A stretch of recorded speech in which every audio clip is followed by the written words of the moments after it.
Eróstrato, adaptación del relato original de Eduardo Sabugal.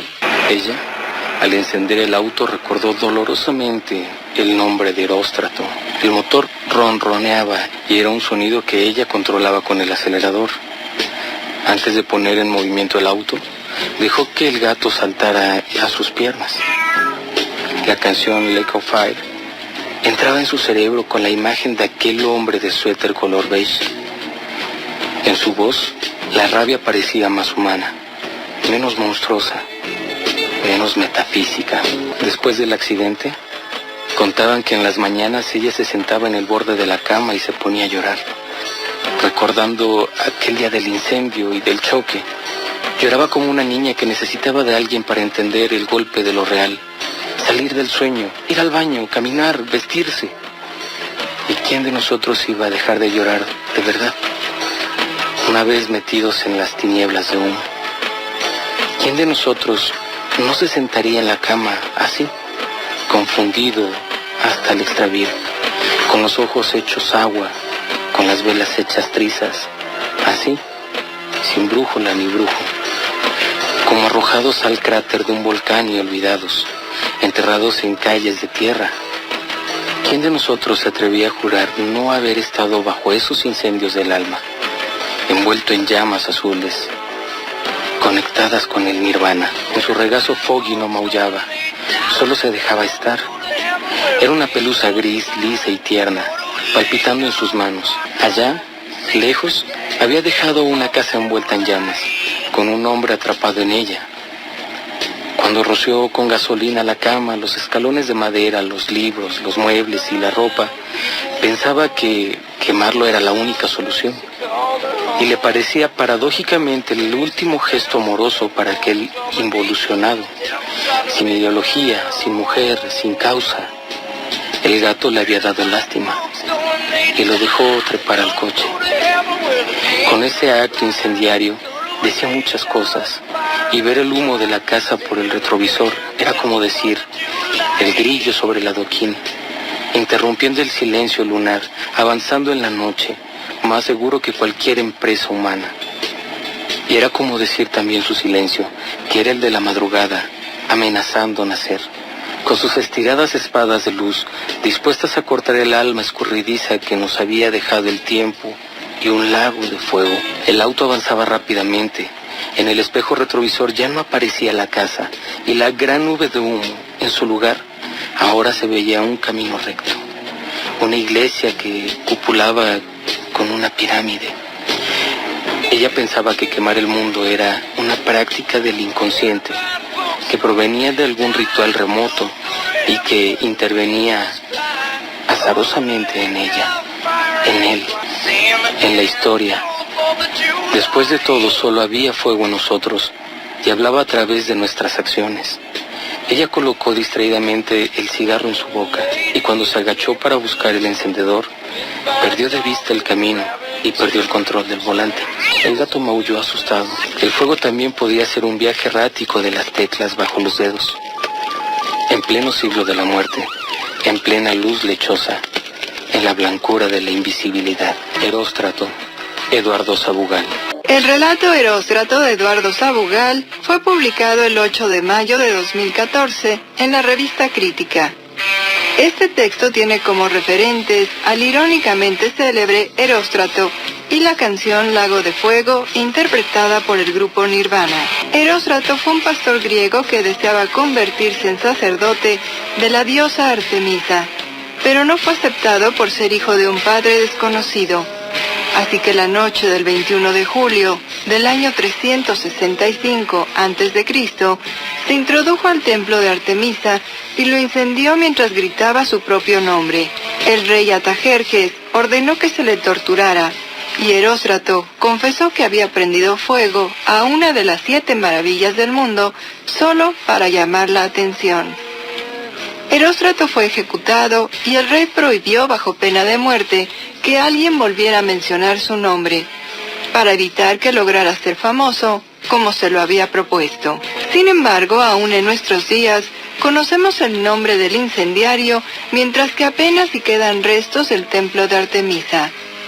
La acción realizada por Eróstrato y su intención de lograr la fama a cualquier precio han sido retomadas por la psicología, que actualmente denomina como complejo de Eróstrato al trastorno según el cual una persona busca sobresalir o ser el centro de atención mediante la comisión de actos delictivos. La canción Lago de Fuego hace referencia a la enseñanza religiosa sobre el destino que tendrán las personas de mal comportamiento. La canción fue escrita originalmente por Kurt Kirkwood del grupo Meat Puppets. En una entrevista el músico relató haber escrito la canción una noche que se negó a ir a una fiesta de Halloween, pues sus amigos iban disfrazados. Le pareció ridículo que se vistieran como lo hacían cuando eran niños. Cuando se quedó solo en casa escribió un par de canciones, entre ellas Lago de Fuego, tratando de burlarse de sus amigos que iban caracterizados a una celebración de Halloween. La canción ha sido regrabada en varias ocasiones, destacando la versión del grupo Nirvana. La gente llora, la gente se queja, busca un lugar seco al cual llamar su hogar. Trata de encontrar algún lugar donde reposar sus huesos, aparte de los ángeles y de los diablos que tratan de quedárselos. ¿A dónde van las personas malas cuando mueren? No van al cielo donde vuelan los ángeles, van al lago de fuego y se fríen. Los veremos de nuevo hasta el 4 de julio. Lago de Fuego, Kurt Kirkwood. ¿Qué le ha parecido? Ese es un relato 100% poblano, escrito por Eduardo, que es poblano, y que por cierto es un estupendo relato.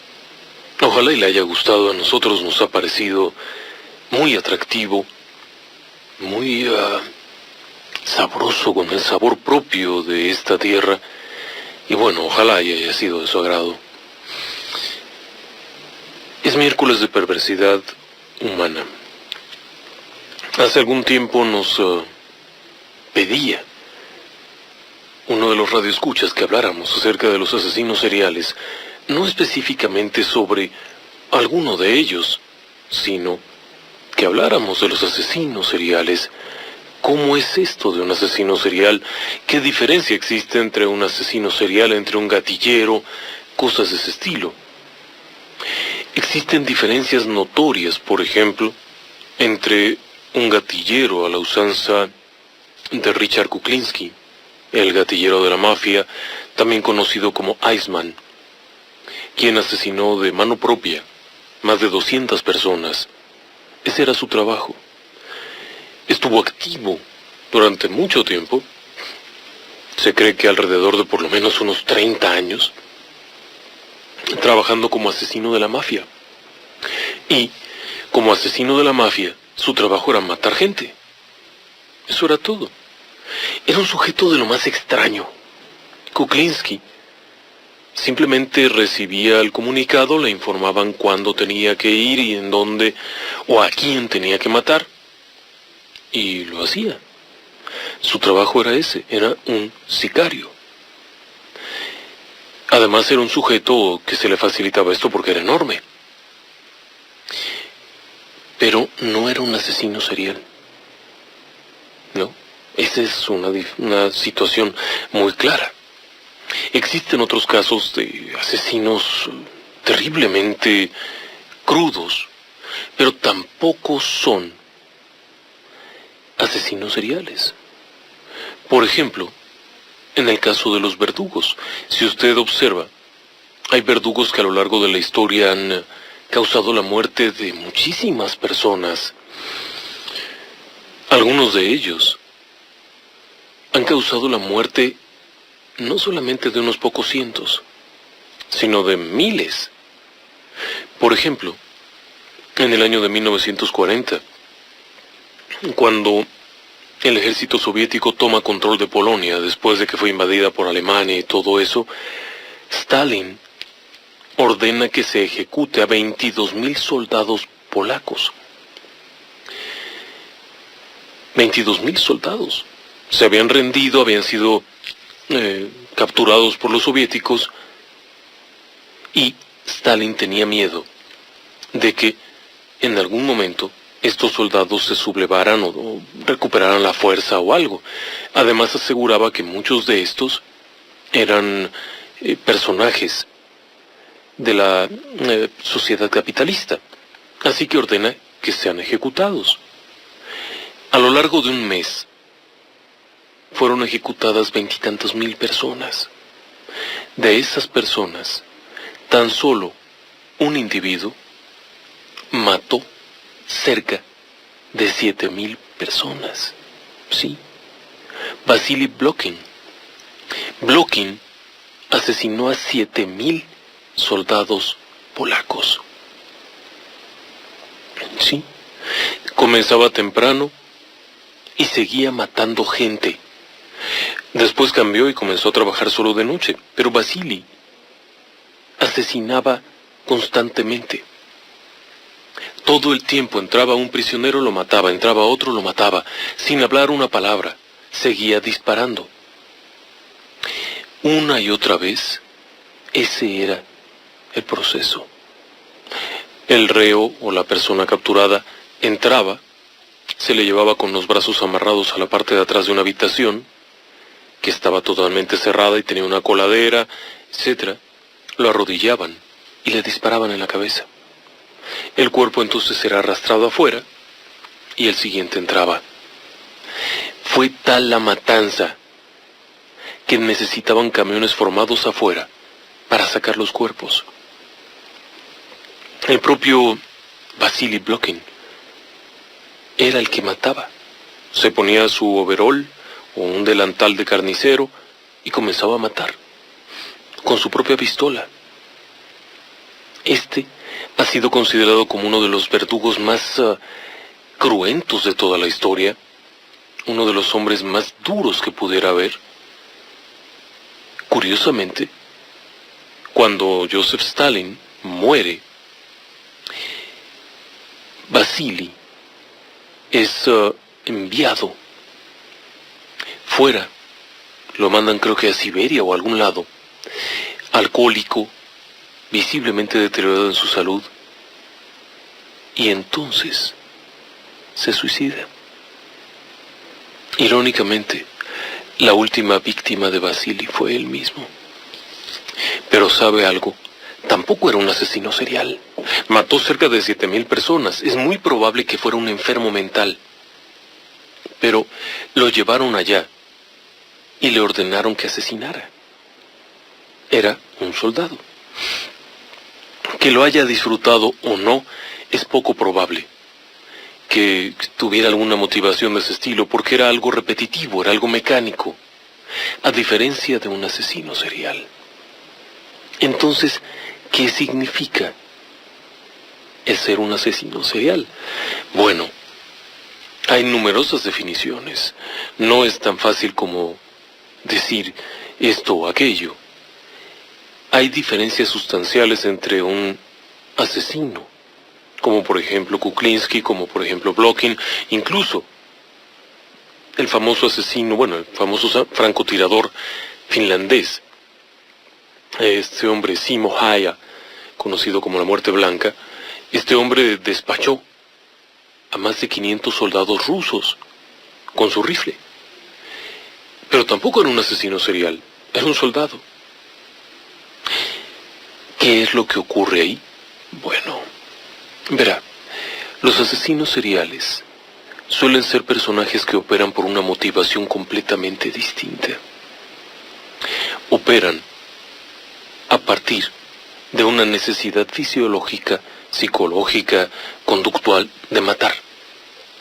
No tiene una motivación económica, o sea, no mata por dinero, no es su trabajo, eso es un hecho. No es algo que haga por cumplir algún requisito, como por ejemplo en el caso de la mafia. El asesino serial se mueve por una motivación distinta. El asesino serial generalmente se mueve por esa especie de necesidad de satisfacer algo. Se considera que un asesino serial existe cuando asesina a partir de 3 personas, en un periodo relativamente corto de tiempo. Normalmente un asesino serial no mata en cadena. Eso se considera un asesino de masas o un spree killer. En el caso de un asesino serial, es un hombre o mujer que mata en un lapso relativamente corto, pero con espacios que se conoce como el enfriamiento, cooling, entre un caso y otro, entre un homicidio y otro. En ocasiones estos periodos de tiempo llegan a ser muy largos. Se tiene conocimiento de casos como en el particular de Dennis Rader, que tuvo un periodo de 14 años de total inactividad.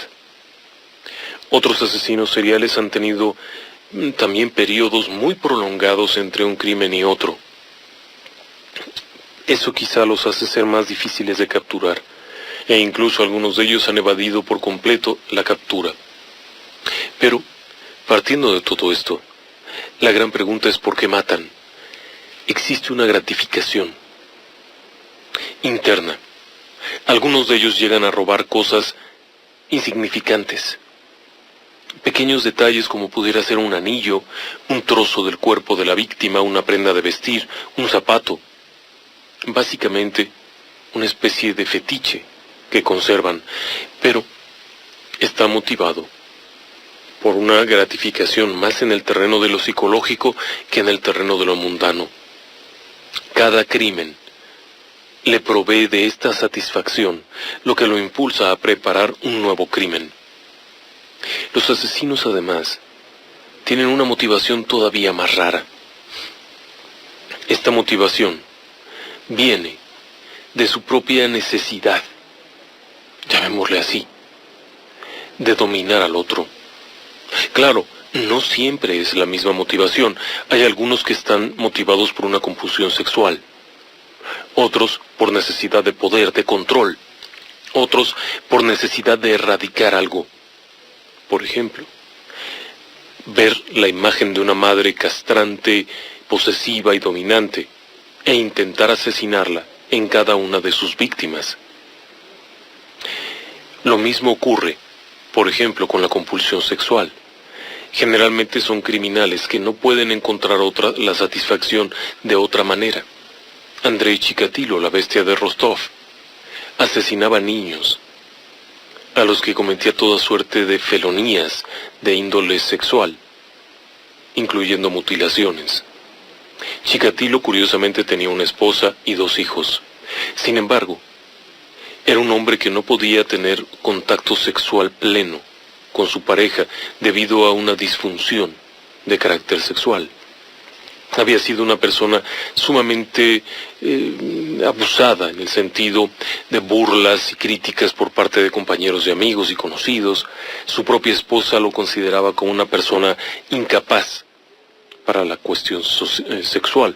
Por lo tanto, termina matando. En el caso de Luis Alfredo Garavito Cubillas, quien por cierto ha sido el mayor asesino en serie hasta la fecha en cuanto se refiere a niños y demás, este sujeto asesinaba porque dentro de su loca cabeza creía que estaba salvando a los niños, o por lo menos eso es lo que él aseguraba. Cabe señalar que existía también un elemento sexual en sus crímenes.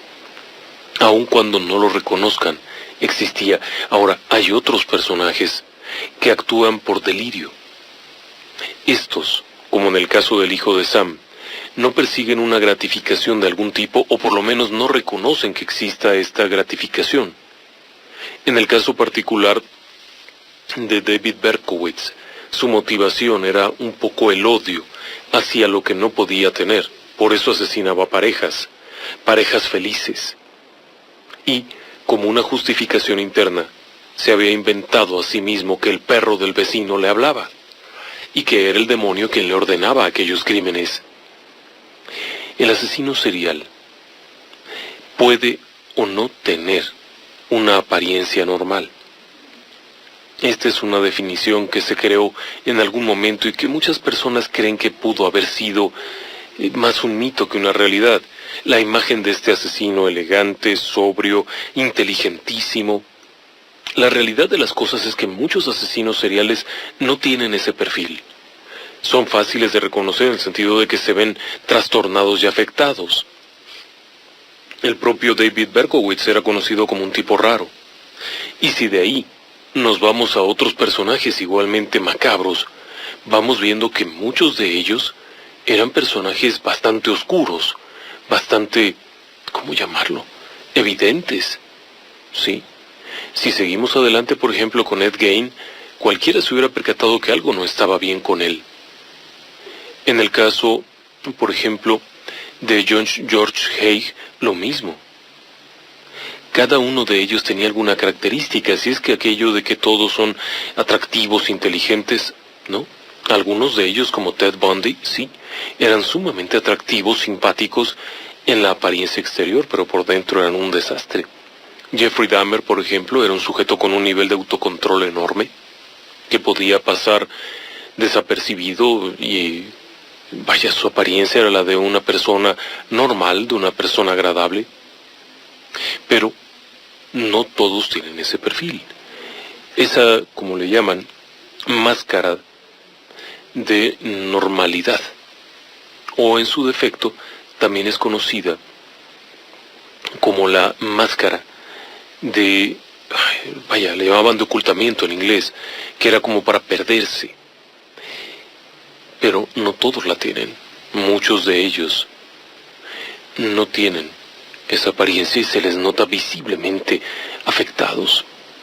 La mayoría de los asesinos seriales, partiendo de esta definición de que un asesino serial es una persona que mata a más de 3 personas sin motivación económica o sin algún tipo de obligación, los asesinos seriales suelen tener antecedentes infantiles, ya sea por abusos, ya sea física, sexual o psicológicamente, o bien algún tipo de locura, llamémosle así, que también se manifiesta desde edades tempranas. En el caso, por ejemplo, de Ed Gein, este hombre jamás salía de su casa, vivía completamente dominado por una madre absorbente y castrante.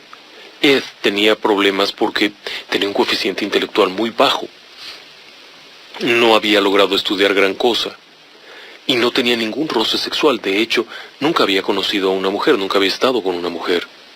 Todo su mundo era la madre. Cuando la madre muere, Ed va y busca a una mujer, pero no para que sea su compañera, sino para asesinarla y hacerse una especie de madre sustituta para tenerla ahí. Ahí operaba una mentalidad completamente diferente, algo llamado un elemento de fantasía. Los asesinos comienzan a fantasear con esto desde muy temprana edad, sobre todo aquellos que son múltiples. Desde muy temprana edad expresan una necesidad de atormentar,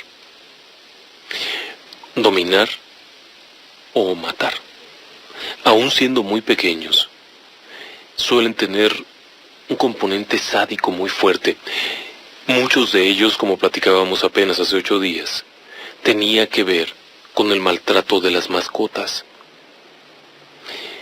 Y suelen tener un efecto muy curioso. Los asesinos seriales, a diferencia de los demás elementos que le he mencionado en esta introducción, suelen comportarse desde edades muy tempranas, mostrando lo que se conoce como la triada psicopática, o también como el síndrome de McDonald, que es un comportamiento que incluye manejo de fuego o destrucción con fuego, piromanía, el abuso de los animales y un problema curioso: orinan la cama.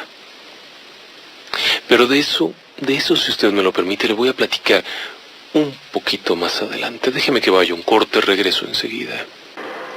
Siguiendo con esta idea, el asesino serial da ciertas señas desde temprana edad. Esto ha llevado a pensar que puede existir tal cosa como la maldad congénita, es decir, que nace con esta maldad. Pero muchos investigadores no concuerdan con esto y consideran que esas manifestaciones a edad temprana son una representación de lo que es el entorno de un niño, que por sí mismo ya puede tener una propensión, quizá por algún trastorno que no ha sido reconocido en el momento, que no se le trató en su momento, y sobre de eso se le acumulan problemas de abuso, de maltrato o de violencia extrema. Algunos de los asesinos seriales caían dentro de todas estas denominaciones. El propio Chikatilo, por ejemplo, venía de un ambiente durísimo, de la época de la guerra, en donde le tocó ver cadáveres por todas partes, incluso comer carne humana. Otros asesinos curiosamente no estuvieron en esa situación, aun cuando pertenecían a entornos que pudieran en algún momento tener alguna condicionante. Realmente resulta difícil encontrar una razón, como es el caso de Ted Bundy. Bundy no venía de una familia agresiva ni nada de eso. Ciertamente había problemas de una familia disfuncional, como millones de personas en todo el mundo. Pero, ¿por qué entonces atacar de esa manera? Habría algo ya de por sí, algún tipo de trastorno. Claro que ha habido también algunas diferencias, porque en algunos casos el asesino serial no se comporta de esa manera en la infancia y estalla con actos delictivos en algún momento de la edad adulta. La teoría más arraigada, que incluso el propio perfilista del FBI, Robert Ressler, sostenía, era que desde pequeños comienzan a desarrollar estos hábitos por quemar cosas, por maltratar animales, que es algo muy habitual, o un detalle curioso es que continuaban mojando la cama desde pequeños hasta edades bastante adelantadas, 13, 14 años, y seguían mojando la cama, lo cual los motivaba a ser buleados, a ser molestados nuevamente, volviéndose aquello un círculo vicioso. Otros investigadores sostienen que no necesariamente todos son así, pero sí hay un componente que se manifiesta en la infancia. De hecho, los asesinos seriales como tal han estado presentes durante mucho tiempo, desde épocas muy antiguas. Se tiene conocimiento, por ejemplo, de Erzsébet Báthory. Erzsébet Báthory era una asesina serial, la famosa condesa sangrienta. Así que era un caso antiguo.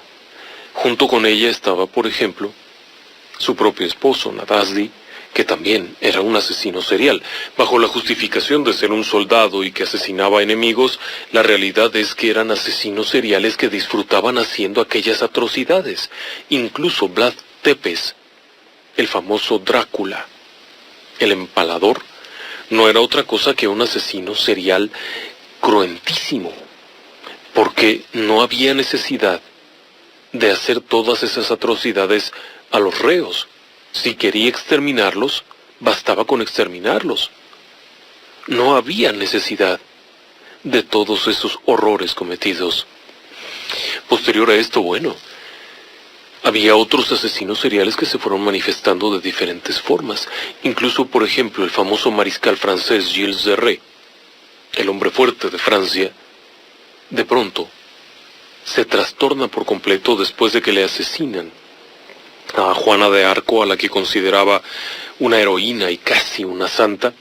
Tras la muerte de Juana de Arco, Gilles de Rais se encierra en su castillo y comienza a secuestrar y matar jovencitos. Era una cosa tremenda y era sádico como pocas veces se ha visto en la historia.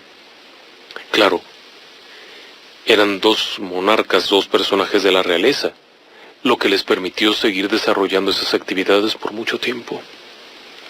Posterior a esto, bueno, existen numerosos casos que se fueron dando. En México también hubo casos de asesinos seriales. El caso del chalequero fue muy notorio porque además fue a finales del siglo XIX, en plena época victoriana. Sería el equivalente al Jack el Destripador, pero mexicano. Este tipo solía matar a las mujeres, atacarlas sexualmente, decapitarlas y abandonarlas. Era, por así decirlo, un asesino serial, con una especie de motivación religiosa. Al igual que muchos asesinos seriales, se inventa a sí mismo una historia para justificar por qué lo hace. En el caso del chalequero, argumentaba que asesinaba a las mujeres para evitar que se volvieran perversas o que fueran infieles a sus maridos. Cabe señalar que no siempre era así. Él argumentaba esto, pero la realidad de las cosas es que era un asesino pervertido. Era el equivalente a Jack el Destripador, pero mexicano. En fin, el hecho es que los asesinos seriales tienen un antecedente primario, infantil. No se hacen así nada más, pero hay algunos pocos casos de personajes que surgieron de pronto, que llevaban una vida relativamente estable, y hay otros casos en los cuales desde muy temprana edad estalla la manifestación de un asesino serial con toda la violencia. Ya hemos platicado en Relatos del Lado Oscuro, por ejemplo, los casos de los niños asesinos. ¿Sí? La famosa Maribel, en Inglaterra, el caso de Beth Thomas y muchas otras en donde niños asesinaban. Era terrible. Otros casos que se detallan en edades muy tempranas era, por ejemplo, Jesse Pomeroy, también muy conocido, el famoso petizo orejudo de Sudamérica que era Cayetano Santos, que desde muy temprana edad manifiestan ese ímpetu de asesino serial. Vaya, los casos de asesinos seriales infantiles son muchos, pero no manifestaban esas características en un primer momento porque se lanzaron de lleno a los asesinatos brutales.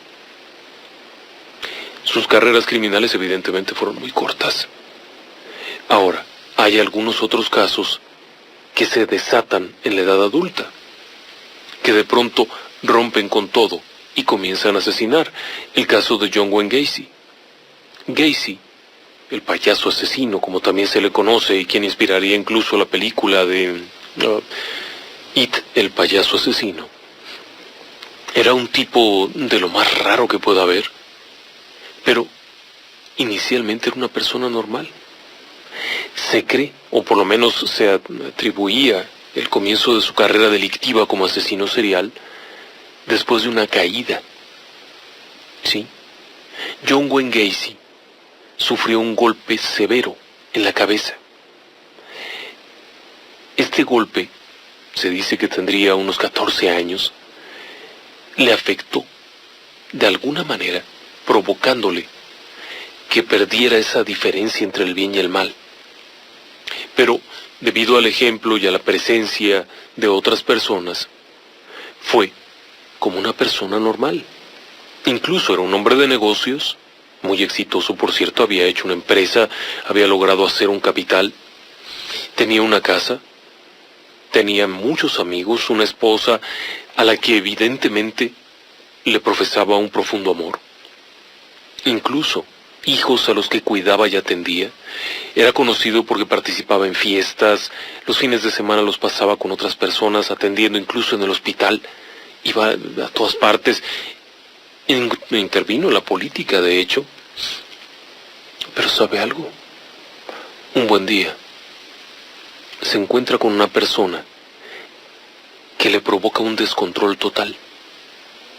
Sí, un jovencito que se lo topa en un bar, platican un momento y acto seguido se lo lleva y lo asesina.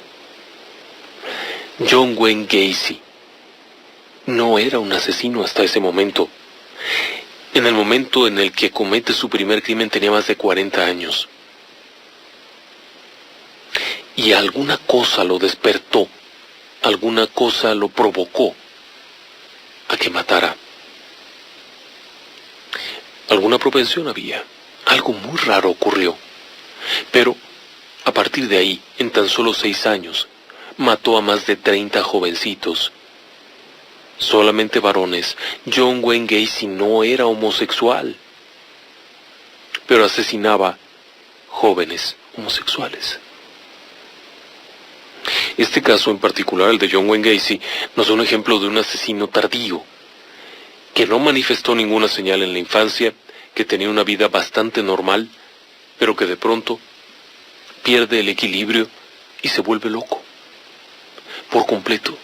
Por lo tanto, la teoría de que los asesinos seriales surgen desde temprana edad, no necesariamente. Otros casos también surgen por un entorno adverso. El caso, por ejemplo, no sé si lo recuerdan ustedes, el caso mexicano, Adolfo de Jesús de Constanzo. Este sujeto incursiona en las cosas terribles, en el acto criminal como asesino serial, a una edad medianita, estaba ya en los 30s, cuando se dedica a esto, y comienza a hacerlo como parte de una especie de actividad delictiva. Como parte de su actividad para las mafias, asesina personas para cometer actos de brujería que vendía como protección. Los destripaba, los cortaba en pedazos, hacía la famosa caldera de candomble, y así él se vestía a sí mismo con un aura de poder y de control que lo hacía convertirse en un mago poderoso. Claro, esto lo llevó a convertirse en un asesino serial. Y como asesino serial, se volvió terrible y además sumamente cruel. De Constanzo aseguraba ser un gran santero, un practicante del palo mayombe, y que además era muy poderoso. Así es que incursiona en esos asesinos, en esos asesinatos a partir de eso, de creerse un gran sacerdote, pero después toma gusto por lo que está haciendo. Y es así como se desarrolla a manera de un asesino serial. Otros asesinos seriales se convierten en asesinos seriales por el influjo de una segunda persona.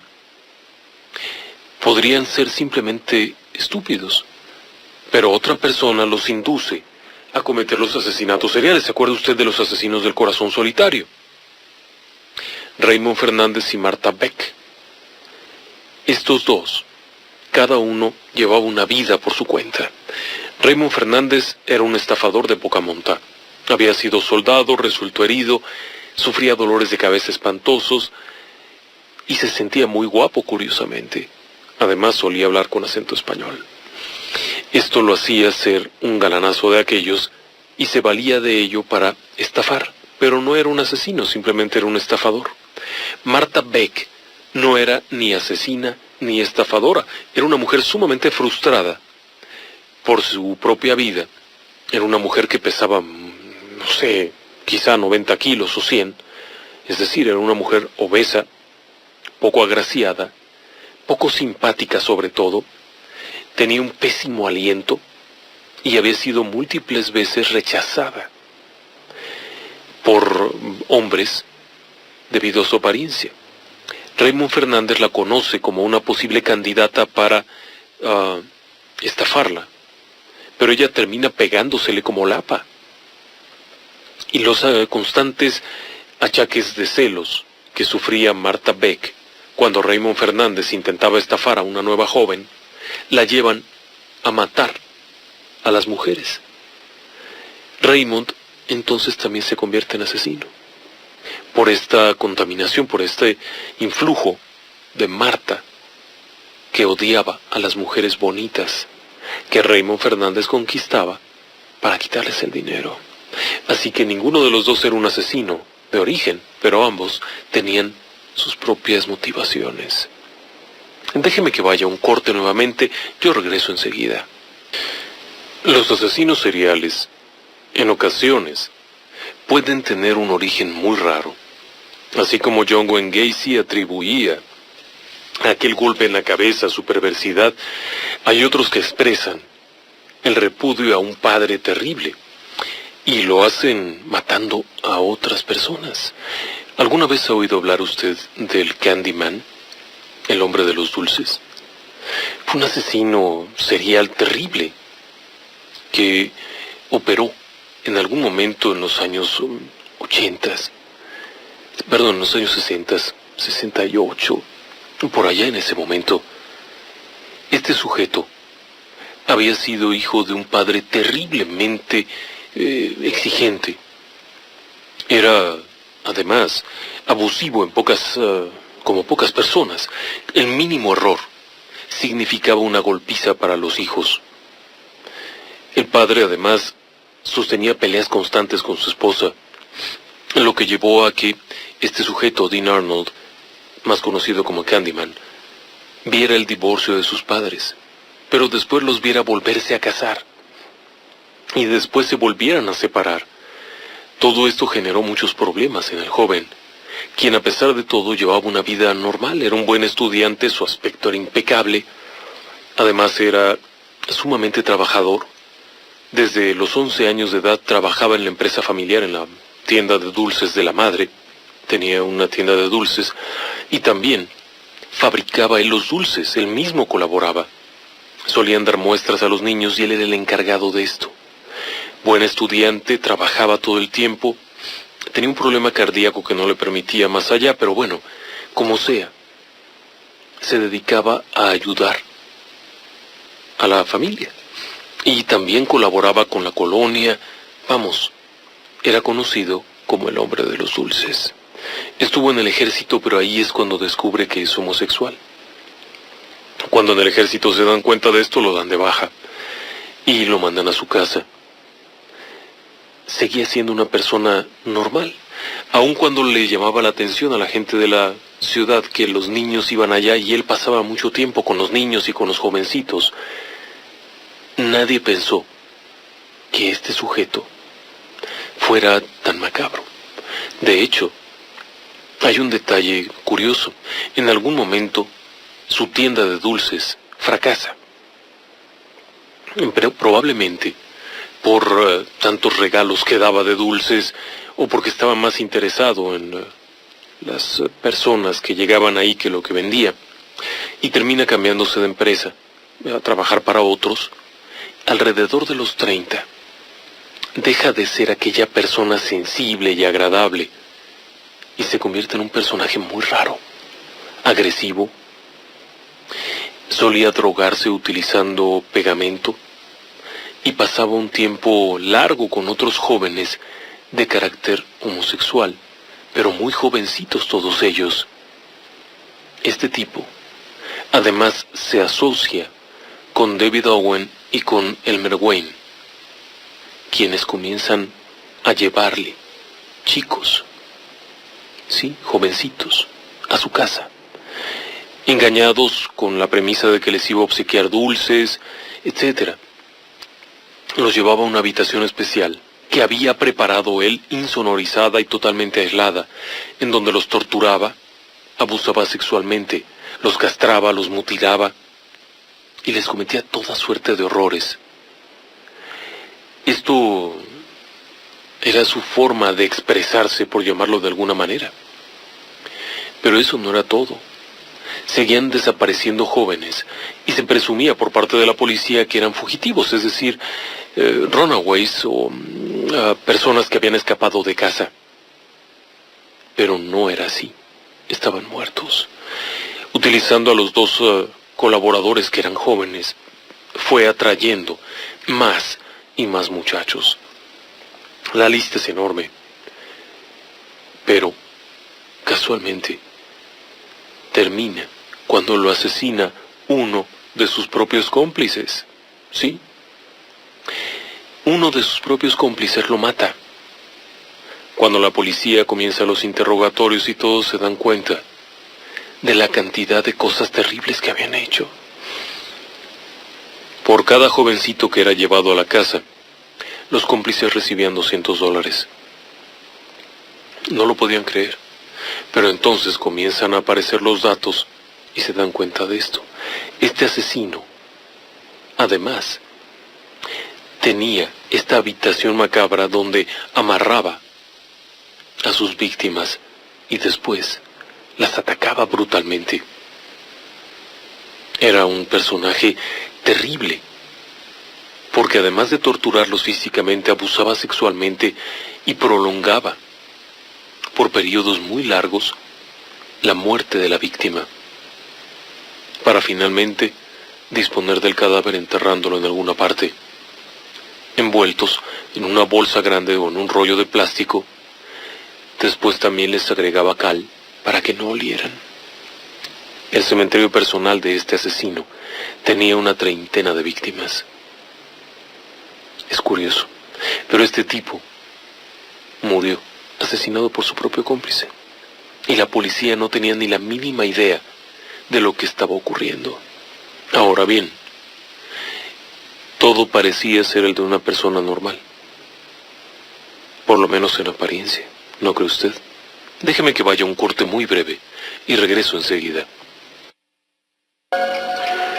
Aparte de las posibles motivaciones y demás, el FBI norteamericano, quien ha tenido una larga experiencia en investigación criminal de asesinos seriales, clasifica a los asesinos en diferentes tipos. Por ejemplo, los asesinos organizados, los asesinos desorganizados, y también los cataloga como asesinos brutales. El organizado, por así decirlo, son personas sumamente ordenadas. Suelen planear meticulosamente sus crímenes muy a la usanza de un personaje como Hannibal Lecter, del Silencio de los Inocentes. Llegan a tardar periodos muy prolongados de tiempo, porque sus crímenes no solamente son para satisfacer una necesidad inmediata, sino algo que incluye la propia planeación como parte del disfrute de aquello. El hecho es que no solamente es el acto de matar, sino toda la preparación y el reto que esto involucra. Suelen involucrar a diferentes personas. Suelen también utilizar encanto, ser muy cuidadosos y, con frecuencia, conocen a la víctima, porque es parte de esto. Saben que van a matarla, pero ellos deciden cuándo. Suelen ser tan cuidadosos que es difícil localizarlos. Este tipo de personas, además, suelen utilizar la máscara de normalidad, de tal forma que son muy difíciles de ubicar. La víctima, incluso, llega a tener mucha confianza con ellos. Una vez que deciden, entonces, matan. Y pueden ser terriblemente brutales. Suelen ocasionar profundo sufrimiento o prolongarlo durante periodos muy largos de tiempo. E incluso, una vez que se desata la hecatombe, no solamente se limitan en afectar a una sola víctima, sino que también pueden atormentar a la familia de la víctima, enviando cartas, solicitando cosas o amenazando a la familia. El objetivo como tal llega a ser secundario en torno a todo lo que lleva. El asesino serial organizado, además, suele conocer cómo opera la policía, qué es lo que van a buscar, sabe cómo controlar una escena del crimen. El asesino ordenado suele verificar que no queden pistas y suele ser muy escrupuloso en respetar su plan. Por eso también llega a ser predecible. ¿Sí? Como por ejemplo, Harold Shipman era sumamente cuidadoso en cuanto a las víctimas a las que mataba, que eran personas mayores enfermas, o por lo menos a las que podía justificar una muerte por enfermedad. Otros asesinos cuidadosos, bueno, Ted Bundy es uno de ellos. Ha habido numerosos asesinos de ese estilo que fueron sumamente cuidadosos. Después están los asesinos desorganizados. Estos suelen ser impulsivos. Ven a una víctima, la atacan y la matan, para después dejarla aventada. Con frecuencia los asesinos desorganizados no suelen ocultar su crimen. Suelen dejarlo en el mismo lugar donde mataron a la persona, donde abusaron sexualmente, y desaparecen. Suelen tener ciertas actitudes que les son inherentes a su crimen.